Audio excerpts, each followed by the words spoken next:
Bismillahirrahmanirrahim. Alhamdulillahirabbil alamin.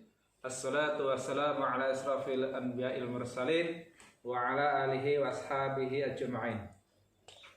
Allahumma inni as'aluka 'ilman nafi'an wa rizqan thayyiban wa 'amalan mutaqabbalan. Pemirsa yang dirahmati Allah, marilah kita senantiasa memanjatkan rasa syukur kita kepada Allah Subhanahu wa taala yang telah melimpahkan rezeki kepada kita, nikmat, sehat, sehingga kita bisa beraktivitas setiap hari dengan lindungan Allah Subhanahu wa taala. Salawat salam semoga tercurah pada Nabi Agung Muhammad sallallahu alaihi wasallam, Nabi yang tunggu-tunggu syafaatnya kelak di yaumul qiyamah. Pemirsa yang dirahmati Allah, pada kesempatan ini kita akan bahas terkait hadis, yaitu tentang siapa orang yang beruntung dan siapa orang yang celaka itu. Hadis yang diriwayatkan oleh Anas bin Malik radhiyallahu anhu, Rasulullah SAW bersabda, "Inna minan nasi mafadiha lil khairi wa khaliqa lisyarri wa inna liman nasi mafatiha lisyarri maghaliqa lil khairi fatuba liman ja'allahu mafatiha khairi ala yadaihi wa wailul liman ja'allahu mafatiha syarri ala yadaihi." Ya, artinya sesungguhnya di antara manusia ada orang yang menjadi pembuka pintu kebaikan dan menutup pintu keburukan. Dan sesungguhnya di antara manusia ada yang menjadi pembuka pintu keburukan dan menutup pintu kebaikan. Beruntunglah orang yang Allah jadikan dirinya sebagai pembuka pintu kebaikan melalui tangannya, dan celakalah orang yang menjadi pembuka pintu keburukan melalui tangannya. Hadis riwayat Ibnu Majah nomor 237. Mari kita lihat isi kandungan hadis di atas tadi.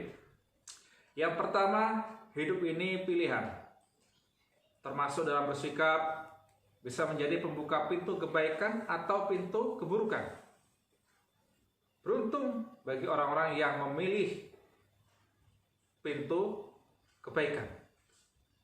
Tapi rugi dan celakalah orang yang menjadi pembuka pintu keburukan melalui perbuatannya. Dalam hadis yang lain bahwasanya Nabi Muhammad SAW bersabda yang artinya, "Maukah aku beritahu kepada kalian tentang orang yang terbaik di antara kalian, yang terbedakan dengan orang yang buruk di antara kalian?" Maksudnya adalah terdiamlah orang, terdiamlah mereka. Lalu Nabi bertanya kepada pertanyaan itu 3 kali. Lalu mereka berkata, "Ya, kami mau wahai Rasulullah. Beritahukanlah kepada kami tentang orang yang terbaik di antara kami, yang membedakan dengan orang yang buruk di antara kami." Yang kedua, kunci pembuka pintu-pintu kebaikan dan menutup pintu keburukan adalah bersungguh-sungguh untuk menjauhi perbuatan dosa dan meninggalkan semua sarana menuju perbuatan yang haram dan maksiat kepada Allah Ta'ala. Maka waspadalah dari pembuka pintu keburukan. Jika dia masuk pintu tersebut, maka pertama kali ia akan mengundang dan membuka pintu untuk orang lain. Hal ini karena jika seorang telah terjerumus ke dalam yang haram dan menikmati yang haram tersebut, dia pasti ingin sendirian dan akan mencari teman. Yang ketiga, barang siapa yang ingin menjadi pembuka pintu kebaikan, maka jauhilah perkara-perkara subhat dan berbagai fitnah yang ada.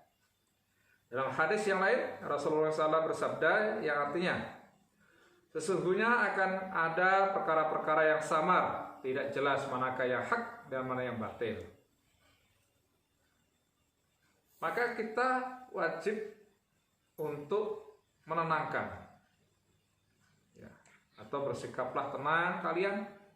Sesungguhnya jika kalian menjadi pengikut atau pengekor dalam kebaikan, itu lebih baik daripada menjadi pemimpin dalam keburukan.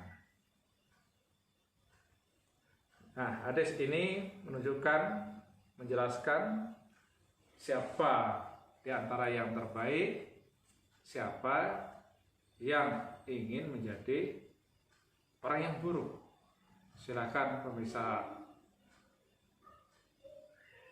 sikapi hadis tersebut dengan baik. Mudah-mudahan kita selalu mendapatkan pintu-pintu kebaikan dan semoga Allah menutup pintu-pintu keburukan kita semuanya.